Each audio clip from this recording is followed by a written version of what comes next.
I have a movie that is jam-packed with things. First we'll take a look at Brad Garlinghouse's first meeting with political and industry leaders. We will discuss the spot XRP ETF, new rules, grayscale, and XRP in greater depth. It also discusses how to start using XRP to produce money, among other things.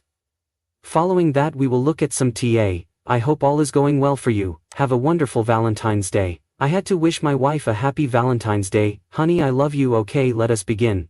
After a full day in Washington, D.C. yesterday, I felt that we had a once-in-a-lifetime opportunity to enact bipartisan legislation that establishes clear, constructive and pro-innovation legal frameworks for cryptocurrency.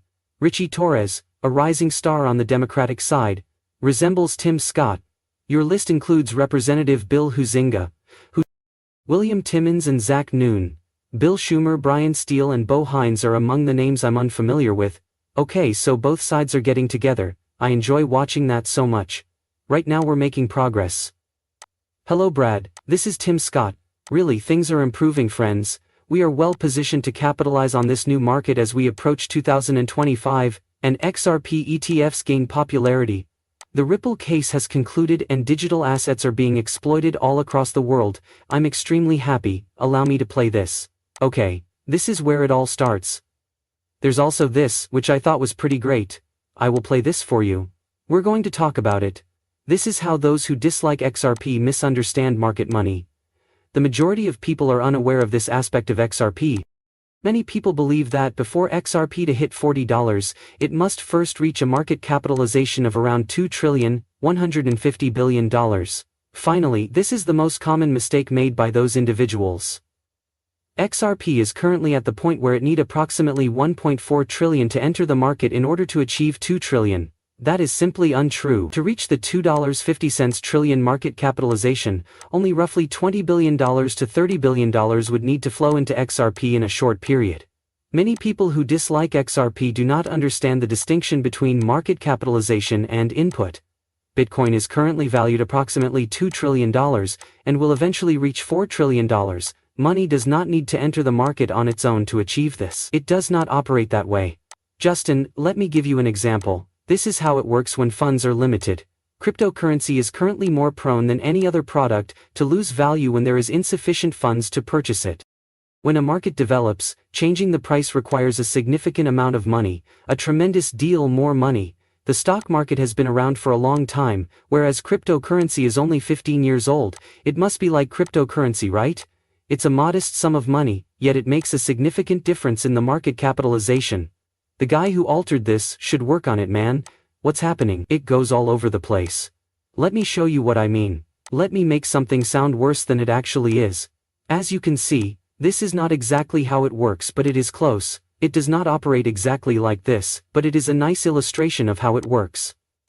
In this example, you have a house, a neighborhood of 100 houses, and another house. Each house is valued approximately 500,000 rubles. This suggests that our company's market value is approximately $50 million. I enter the house and say, man, I really want one of these. One of the houses I prefer is not for sale. Tell them I'd like to buy your house. It is not for sale, he claims. Why would I give you 600? There are 700, 800 and not 700 products on offer. Why should I spend $1 million for this house now? He agrees to the deal, sells his house and the transaction goes through. The value of all of those residences increases. That's how houses function on comps, so do them all at once. This is how market comps operate. The market is calculated by multiplying the number of assets available by the price at which they were last sold. There are several houses in that neighborhood. A price average. The latest price the house sold for, multiplied by the supply of equivalent properties. So let's say the house, or rather all of the houses, appear to be worth $1 million.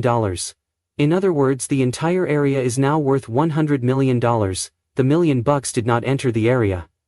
500,000 people have flown into the area. There's not much money in $500,000. The last time that house was sold, it was for $1 million. This means that the values of all the residences they purchased or sold before receiving it increased. As a result, market capitalization does not equal inflow. If a large number of individuals demand XRP in a short period of time and continue to drive the price up, it will rise with a small amount of money. That is how it works. I'm not sure where to begin. I believe this person aspires to be a real estate agent, because he examined the house case. I was lost there for a while, I am being honest. I honestly don't know what else to say. I loved how the man attempted to explain how market capitalization works. I believe we strayed a little, but he's doing his best. I really enjoy how he sought to spread the news about XRP's market capitalization. Okay, stopping. The SEC has received the application for the 21-share spot XRP ETF, this implies we're almost there. I also thought this was cool. Imagine being able to send $700 million for a single penny. People want to know why banks want to move to XRP. What do central banks intend to do with this? Why is this so cheap? That's just wonderful. In other words, you're donating $750 million, which is nearly $1 billion. Is it 11? I am not sure. 11 cents perhaps? 0. It may be a cent. I am not sure. It's really inexpensive. It's really inexpensive. Okay. Citi uses XRP. Here's a paper from earlier.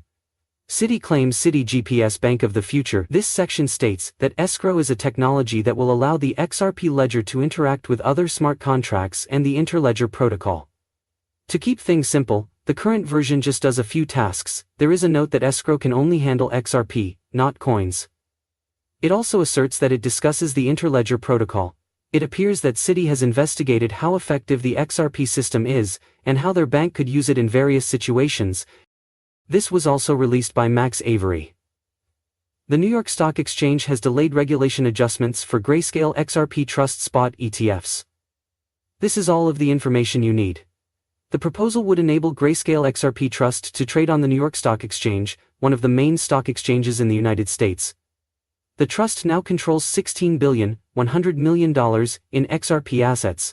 It allows U.S. investors to access XRP without actually holding the asset. If it were converted into an ETF, a lot more people could buy it.